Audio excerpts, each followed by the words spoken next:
Президент прокурорлордун маянасы көтөрүлө турганын билдирди. Центара кумтөргө ээлик кылбай турганын мойнуна алды. Ош шаарына көчөлөрдү жууп тазалай турган техникалар алынат. Саламатсыздарбы? Сиз көрүп жаткан Бизон медиа порталынын айтмакчы программасы бүгүнкү күндүн жаңылыктары менен тааныштырып, студияда мен Айпери Шенколова.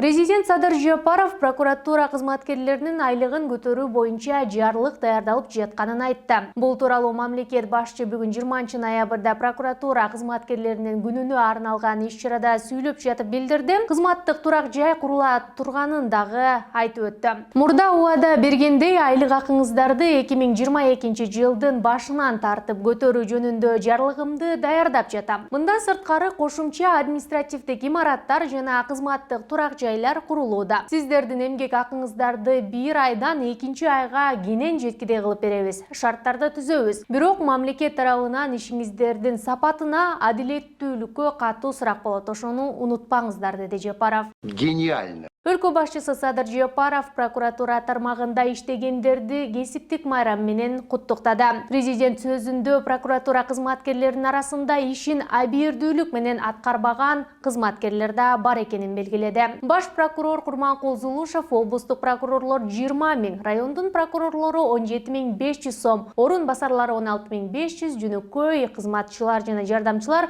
12 500 сом айлык ала турганын айткан. Центара Голд кумтөргени мындан кийин аларга таандык эмес экенин моюнга алган чечим кабыл алды. Бул тууралуу министрлер кабинетинин төрагасы Акылбек Жапаров билдиргенин өкмөттүн маалымат кызматы кабарлады. Бир нече саат мурда Канада убактысы боюнча 19-ноябрь жума күнү кечинде биржалык соода аяктаган соң Центара Голд компаниясы Кыргызстандагы кумтөргени мындан кийин аларга таандык эмес экенин моюнга алган чечим кабыл алды. Компания өзүнүн баланстык наркынан $926 миллион чыйып, кумтөргенин көзөмөлдөбөй калганын чагылдырууга аргасыз болгон, деген Акылбек Жапаров. Ой, силер накта чыныгы кыргыздын жигиттерисиңер. Анын айтымында Центара мындай чечимди баалуу кагаздар боюнча комиссиянын талаптарынан улам кабыл алган.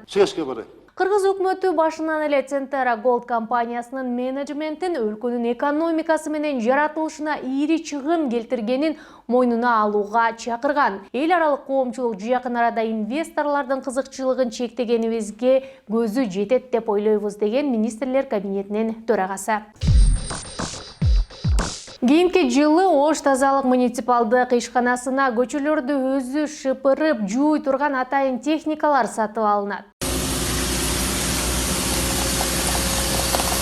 Бул тууралуу Ош шаарынын мэриясынын басма сөз кызматы билдирет. Маалыматка ылайык, ага карата азыртан даярдыктар көрүлүп, шаар мэри Алмаз Мамбетовдун демилгеси менен вице-мэр Сонунбек Жунуспаев Казакстандын Алматы шаарына барып келди. Мэриянын өкүлү шаар тазалыгын камсыздай турган атайын техникаларды көрүп, тийиштүү адамдар менен сүйлөшүүлөрдү жүргүзгөн. Бул техникаларды алуу менен Ош шаарынын көчөлөрүндө тазалыкты камсыздоого жеңилдиктер жаралып, көчө шыпырган кызматкерлердин түшүгү азаят. Кошумчалай кетсек, вице-мэр Казакстанга болгон сапарында Нур-Султан шаарына да барып, электробустар менен да таанышкан. Ош шаарында коомдук транспорттун жетишсиздигин жоюу жана жүргүнчүлөргө шарт түзүү багытында электробустарды алуу идеясы бар. Берүүнү жыйынтыктайм, акыркы жаңылыктарды биздин сайтыбыздан жана соц тармактардагы баракчаларыбыздан окуп туруңуздар. Көңүл бурганыңыздарга рахмат, саламатта калыңыздар.